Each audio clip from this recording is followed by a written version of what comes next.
Hello everyone, it's Julie Kiris from HappyStrongHome.com and I'm here with an episode of the Homeschool Neighborhood.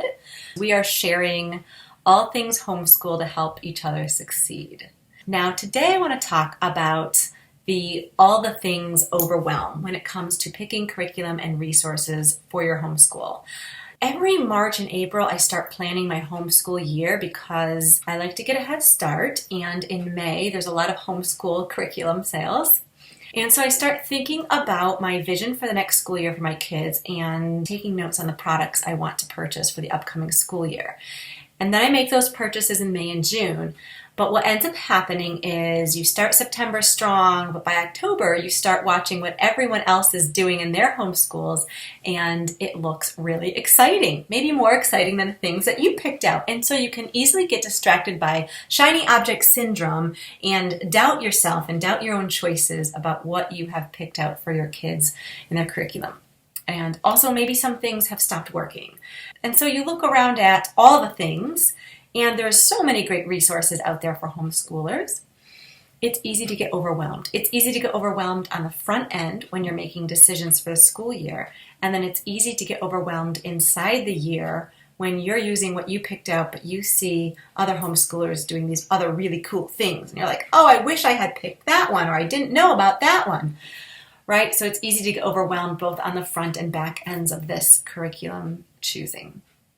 So here are some quick tips on how I avoid the overwhelm of all the things when it comes to homeschool resources and pick the things that are going to work for my kids. Number one is thinking about our core values. The core values in my homeschool are learning together, spending time in nature, and building our faith.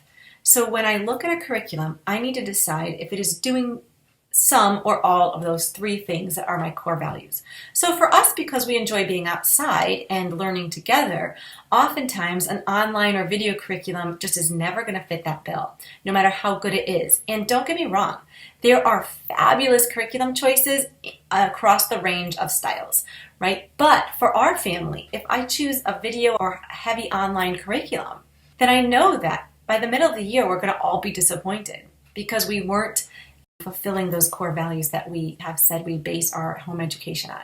I think about whether or not we value online versus hands-on learning, whether we want curriculum that's textbook or literature based, whether we want curriculum that is very independent or teacher directed. So some of these things come into play when I evaluate curriculum. So I suggest to you that the first step in avoiding the overwhelm of curriculum resources is to consider your core values as a parent and write those down. And when you look at a resource, ask yourself if, as nice as that resource looks and as amazing and creative and bright and shiny as it looks, does it help you fulfill your core values? The second tip I have for you is referrals. Get trusted referrals. By that I mean, go to your friends and family who may be using these and ask how it's going for them. Because these are people you trust to be honest with you. These are people who have used the curriculum and have experience, and they can tell you how it's going. I also highly recommend that you ask people who have similar core values and personalities to you and your family, because what works for one family really well might not work for yours if your values are different. What works for one personality might not work well. What works for one family's schedule who can stay home all day might not work for your family schedule if you have two income earners and you're coming and going. So you want to find someone who has similar values or personality or both to get a referral from and see what is working for them. The second great place to get trusted referrals is by looking at blog reviews. And I don't just say that because I'm a blogger who does homeschool curriculum reviews. I say that because bloggers often give you a different insight into how a curriculum works. So when you go to a company website, they're going to show you beautiful pictures and samples, and you're going to see everything laid out. But a blogger is going to explain to you and show you exactly how this curriculum works in everyday real life with real kids. They're going to explain the kind of learner they have, and they're going to show you the different ways in which they use the program. And so you're going to get a whole host of insights that's a little bit different than looking at the company website. But of course, you should always look at reviews on the website and see what a range of people have to say. And lastly, I want you to consider the cost. You do have to consider the financial side of things, and you should have a homeschool budget so that you can make good decisions with the limited resources of your money.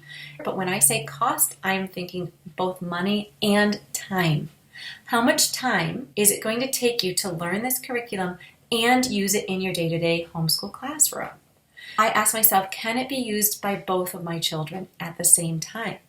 Because if I'm going to teach a science curriculum to one and have to teach a different science curriculum to another, I need two amounts of time for those two pieces.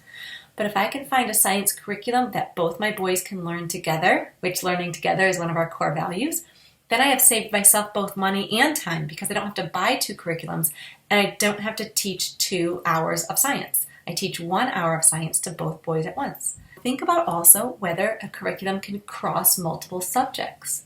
So we use a history curriculum that teaches both history and geography, and it also includes some additional activity elements that could count for art, has recipes and different activities that can cross a range of subjects. And so in that way, I'm also able to save time and money.